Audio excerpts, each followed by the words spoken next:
Om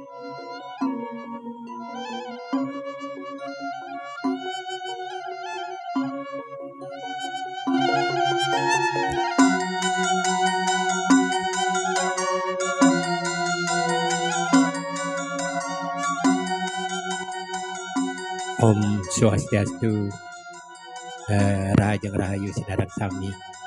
Salam sejahtera buat kita, teman-teman sahabat Dinsos yang ada di seluruh Kabupaten Karangasem. Hari ini kita berjumpa kembali dalam acara Nutur Podcast di Siwayana Bali Channel, Dinas Sosial, pengelolaannya di Dinas Sosial.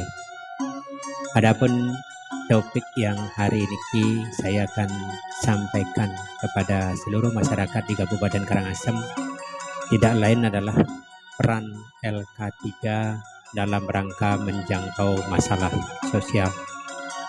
Jadi kembali di awal kenapa LK3 ini lembaga ini ada. Lembaga ini hadir tidak lain tujuannya adalah untuk membantu masyarakat kita yang memiliki masalah khususnya di bidang sosial. LK3 adalah kepanjangan dari Lembaga Konsultasi Kesejahteraan Keluarga. Jadi lebih menitik beratkan kepada keluarga yang harus kita jangkau, yang harus kita bantu, yang harus kita atensi. Jadi tidak sedikit permasalahan ataupun masalah yang terjadi di dalam keluarga tersebut. Setelah kita coba menjangkau di beberapa desa, di beberapa dusun, dan juga di beberapa wilayah, kalau kita coba mengeksplorasi terhadap kondisi permasalahan keluarga yang ada di seluruh Kabupaten Karangasem, ternyata cukup banyak permasalahan.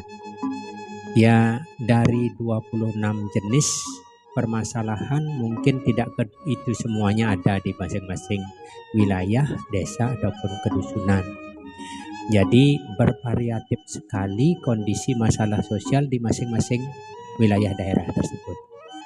Jadi yang terpenting buat kita bagaimana memberikan pelayanan yang dibutuhkan oleh masyarakat kita di Kabupaten Karangasem. Nah, dalam hal ini kami di kepengurusan lembaga LK3 ada, saya sampaikan, ada ketua LK3 yaitu beliau Bapak I Gusti Rincak. Sudah itu ada struktur di kepengurusan, ada sekretaris dan bendahara. Sekretarisnya kebetulan Pak Kadek Siwayana, jadi bendaharanya kebetulan Gusti Dayu Arsiani. Jadi kami di penyuluh sosial memiliki banyak peran dalam hal ini untuk mengakomodir seluruh permasalahan yang ada di Kabupaten Karangasem.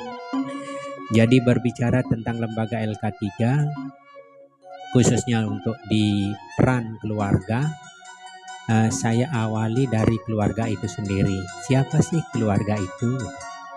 Keluarga adalah terdiri dari bapak, ibu, anak, dan ada juga kadangkala kakek, ada juga memek yang lain dan lain sebagainya. Jadi peran pembantu juga termasuk dalam hubungan keluarga di situ. Nah, oleh karena itu di komponen satuan keluarga ini kadangkala banyak terjadi permasalahan.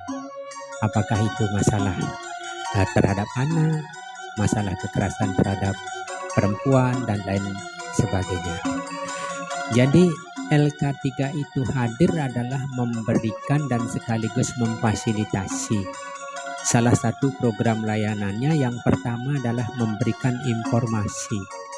Informasi bahwa lembaga ini hadir, lembaga ini ada untuk membantu masyarakat. Yang kedua, di situ diberikan layanan berupa konseling. Konseling artinya bagaimana kita melakukan proses untuk menggali sekaligus mendapatkan data yang akurat tentang kondisi permasalahan yang dihadapi oleh keluarga tersebut. Jadi baru setelah kita lakukan konseling, dan itu adalah klien kita yang kita konseling itu akan mendapatkan suatu pencerahan terkait dengan permasalahan yang dihadapi, sejatinya jalan keluarnya seperti apa. Jangan sampai nanti mengambil tindakan-tindakan yang sifatnya sembrono alias careless. Atau tindakan sembrono itu kadangkala terjadi ketika tidak bisa menemukan jalan keluar atau solusi. Nah, oleh karena itu lembaga LK3 disitulah perannya para konselor kita memberikan konseling, memberikan pencerahan terhadap permasalahan yang ada. Jadi Bapak Ibu tidak usah khawatir terkait dengan layanan yang kami berikan. Tidak juga nanti akan mengeksplor nama dan lain sebagainya atau permasalahan dieksplor, tidak. Nah, kami akan tetap menjaga kode etik kerahasiaan terkait dengan nama Bapak Ibu ataupun nama anak tersebut. Jadi dengan demikian kita memberikan suatu layanan yang betul-betul prima. Adapun SOP yang mungkin Bapak Ibu harus ketahui, yang pertama, boleh dari keluarga ataupun yang bersangkutan datang langsung ke lembaga LK3. Ya, sehingga nanti di LK3 akan dicatat terhadap permasalahan-permasalahan yang dihadapi oleh keluarga ataupun perorangan ataupun oleh masyarakat tersebut. Jadi Bapak Ibu setelah nanti datang langsung sendiri ataupun Bapak Ibu melapor terhadap Kawil, berbekal ataupun kepada pihak kepala wilayah, boleh. Dan itu peran-peran pemimpin desa nanti akan melanjutkan terhadap permasalahan Bapak Ibu yang Bapak Ibu hadapi. Sehingga penjangkauan ini yang sering kita lakukan adalah di daerah-daerah yang sifatnya kategori terpencil alias tidak dijangkau, informasinya sangat susah kita dapatkan. Di sisi lain akses informasi dan permasalahan itu kadangkala susah kita temukan. Jadi bagi Bapak Ibu yang memberikan informasi kepada kami akan memberikan suatu apresiasi, yaitu penghargaan, bahwa jangan sampai nanti warga masyarakatnya mengalami masalah lebih dulu daripada kita melakukan tindakan-tindakan yang sifatnya preventif atau alias pencegahan. Nah, jadi peran kami di situ adalah menjangkau bagi para masyarakat atau warga masyarakat kita yang memiliki masalah sosial. Oke, sahabat Dinsos semuanya, hari ini karena saya adalah sifatnya memberikan informasi supaya lembaga ini bisa Bapak Ibu jangkau dan layanannya sekaligus dapat Bapak Ibu gunakan. Jadi tidak perlu ada kekhawatiran dan keraguan lagi ketika masyarakat kita mengalami masalah tentang masalah sosial. Hal-hal lain yang perlu dapat kami informasikan tentang LK3 ini adalah kita sudah selama di tahun 2022, 2023, 2022 itu 2021, 2022 adalah masalah COVID-19 yang melanda kita. Ya, memang peran LK3 di situ sangat banyak membantu masyarakat, terutama memberikan proteksi kepada masyarakat kita terkait bagaimana mencegah sekaligus menghindari tentang bahaya COVID-19. Nah, untuk di tahun 2023 memang banyak persoalan tentang generasi muda. Generasi muda banyak yang tidak sedikit yang mengalami masalah karena satu-satunya peran konseling niki sangat penting bagi para generasi muda. Kita sering melakukan sosialisasi ataupun membantu warga masyarakat, terutama di anak-anak sekolah. Anak-anak sekolah kita perlu diberikan suatu edukasi. Edukasi adalah proses pembelajaran, kita libatkan antara guru, pihak lembaga sekolah, dan juga peran masyarakat adat di situ, sehingga persoalan-persoalan yang ada di tingkat masyarakat kita bisa minimalisasi. Minimalisasi artinya kita dapat perkecil, kita dapat tekan. Nah, suatu kebetulan kita di LK3 memiliki beberapa jejaring. Kita bekerja dengan para peksos yang ada, pekerja sosial, dan juga peran penyuluh sosial dalam hal ini, bagaimana melakukan tindakan preventif terhadap pencegahan-pencegahan yang memiliki kasus tentang permasalahan sosial. Nah, peran-peran seperti itulah yang kita berikan, sekaligus melakukan edukasi kepada masyarakat kita agar masyarakat kita paham dan tidak gagal paham. Nah, harapan kita dengan akhirnya LK3 niki mudah-mudahan peran positif untuk menghindari tindakan-tindakan yang sifatnya negatif dapat kita lakukan.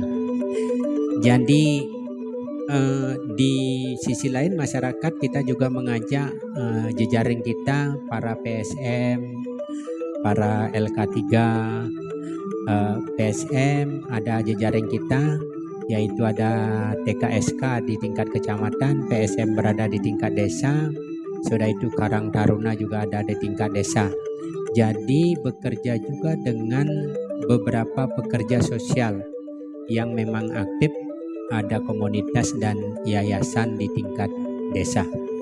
Nah, jadi Bapak Ibu boleh memberikan masukan dan sekaligus apa yang kami sampaikan pada hari ini. Jadi layanan LK3 itu kita penting lakukan. Ya, sebenarnya yang pertama bagaimana menekan kasus-kasus terhadap permasalahan sosial yang ada di daerah kita. Jadi setelah kami nanti mendapatkan kasusnya, kalau memang tidak cukup dengan melakukan konseling saja, kami akan coba melakukan merujuk. Kalau persoalan masalah anak, kita rujuk ke P3A di perlindungan ibu dan perempuan. Sudah itu kita punya juga layanan teknis di UPT. Ya, untuk UPT kita UPTD teknis. Di situ apabila terjadi kasus kekerasan, kasus pelecehan seksual, atau mungkin tentang penyalahgunaan nafsa, nah itu kita akan coba merujuknya ke tempat itu, selain kita memberikan bantuan berupa konseling terhadap masyarakat kita yang memiliki masalah sosial. Jadi Bapak Ibu seluruh komponen masyarakat Kabupaten Karangasem, saya berharap banyak tidak usah ragu terhadap lembaga layanan di dinas sosial yang ada. Boleh nanti kita saling memberikan masukan, apakah Bapak Ibu akan menuju ke TKSK dulu di tingkat kecamatan atau di PSM di tingkat desa, atau mungkin ke lembaga yayasan atau LKS. Nah, karena banyak persoalan kasus-kasus terutama anak terlantar, lansia terlantar, atau orang linglung selama niki susah sekali mendapatkan bantuan layanan untuk mendapatkan informasi yang jelas terkait lembaga-lembaga yang kita kelola di Dinas Sosial P3A dan PPKB. Jadi seperti itu yang bisa kita berikan. Mohon dari sahabat Dinsos semuanya, supaya kami bisa lebih kreatif nanti memberikan informasi, tolong jangan lupa like, subscribe terhadap kondisi informasi yang diberikan pada hari ini. Kami dari penyuluh sosial banyak mengucapkan terima kasih terhadap atensi Bapak Ibu dan peran seluruh dinas sosial di Kabupaten Karangasem. Demikian yang informasi singkat sekilas, namun mungkin memberikan dampak terhadap perkembangan masyarakat kita. Sekaligus salam kemanusiaan buat kita semua. Semoga kita tetap dalam kondisi sehat, rahayu, sinarang sami, kita akan akhiri dengan Parama Santi. Om Santi, Santi, Santi Om. Wassalamualaikum warahmatullahi wabarakatuh. Salam untuk kita semua. Shalom.